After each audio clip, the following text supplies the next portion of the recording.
Good morning, this is the Paradise Unicorn Priestess bringing you day 222 of A Course in Miracles, the Yin translation, where we use female words. This would be August 10th if you're starting at the new year. The appointed friend. Anything in this world that you believe is good and valuable and worth striving for can hurt you and will do so. Not because it has the power to hurt, but just because you have denied it is an illusion and made it real. And it is real to you. It is not nothing, and through its perceived reality has entered all the world of sick illusions. All belief in sin, in power of attack, in hurt and harm, in sacrifice and death has come to you. For no one can make one illusion real and still escape the rest. For who can choose to keep the ones that she prefers and find the safety that truth alone can give? Who can believe illusions are the same and still maintain that even one is best? Lead not your little life in solitude with one illusion as your only friend. This is no friendship worthy of God's child, nor one with which she could remain content. Yet God has given her a better friend, in whom all power in earth and heaven rests. The one illusion that you think is friend obscures her grace and majesty from you, and keeps her friendship and forgiveness from your welcoming embrace. Without her, you are friendless. Seek not another friend to take her place. There is no other friend. What God appointed has no substitute, for what illusion can replace the truth? Who dwells with shadows is alone indeed, and loneliness is not the will of God. Would you allow one shadow to usurp the throne that God appointed for your friend, if you but realized its emptiness has left yours empty and unoccupied? Make no illusion friend, for if you do, it can but take the place of her whom God has called your friend, and it is she who is your only friend in truth. She brings you gifts that are not of this world, and only she, to whom they have been given, can make sure that you receive them. She will place them on your throne when you make room for her on hers.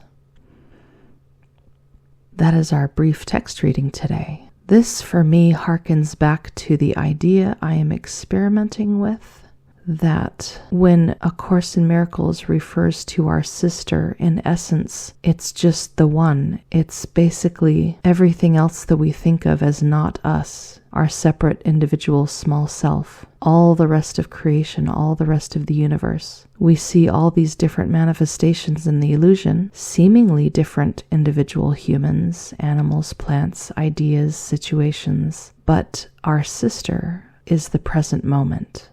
And for us, in the dream illusion, the present moment is ever changing because it's an illusion and it's not real.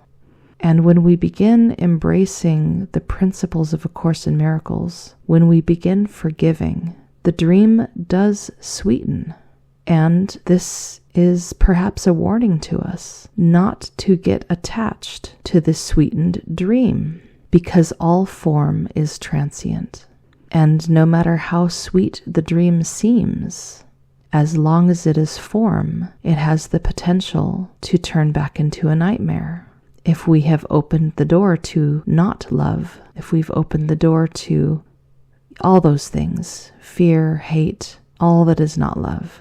It makes me think of the time when Jesus walked the earth and did miracles, when the multitude of thousands was fed on just a few loaves and fishes. There was the concern expressed that Jesus' popularity at that time was because people who were used to experiencing lack and scarcity had a sudden experience of abundance, and they wanted more abundance in the illusion. And that Jesus was troubled because the message is not to have more stuff in the illusion, but to realize that it's an illusion and doesn't matter, and to let go of the fixation on it. There is an allegory told in Buddhism where Buddha is pointing at the moon, and in this allegory, the moon is the thing that we are to focus our attention on. But if we focus our attention on Buddha's pointing finger instead of the moon, then we are focusing on the symbol rather than the truth.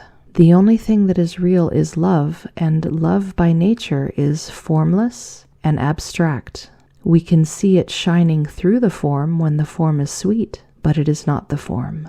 So our one and only friend is love, not any of the forms it takes that we have a tendency to get attached to, and our attachment to them makes them seem real to us. And as long as they're real to us, those things can hurt us by the nature of that they can change. And any shred of unprocessed guilt and shame and self-loathing within us behaves like the fly in the soup. Could be the most delicious soup in the world, but, there's a fly in it. It's the worm in the apple in paradise.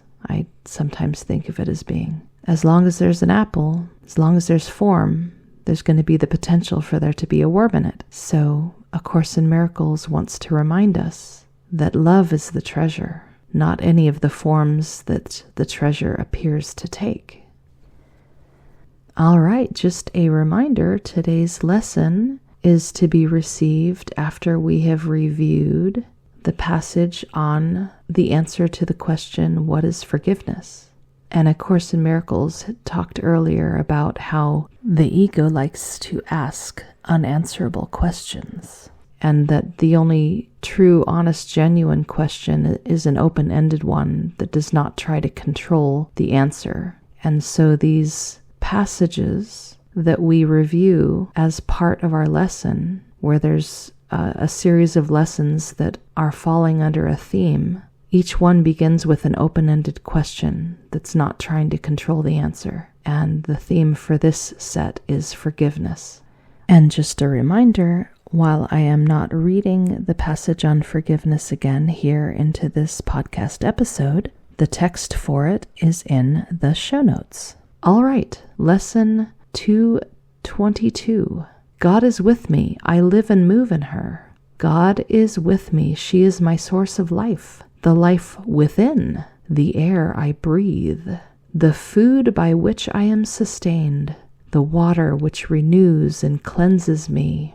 She is my home, wherein I live and move, the spirit which directs my actions, offers me its thoughts and guarantees my safety from all pain.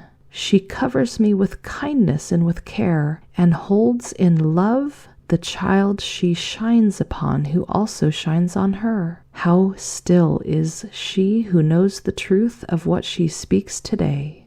Mother, we have no words except your name upon our lips and in our minds as we come quietly into your presence now and ask to rest with you in peace a while. That is our brief lesson today, and these words have been put to music by the beautiful artist Nita Bowen in her song, God is With Me. Check it out, and happy practicing.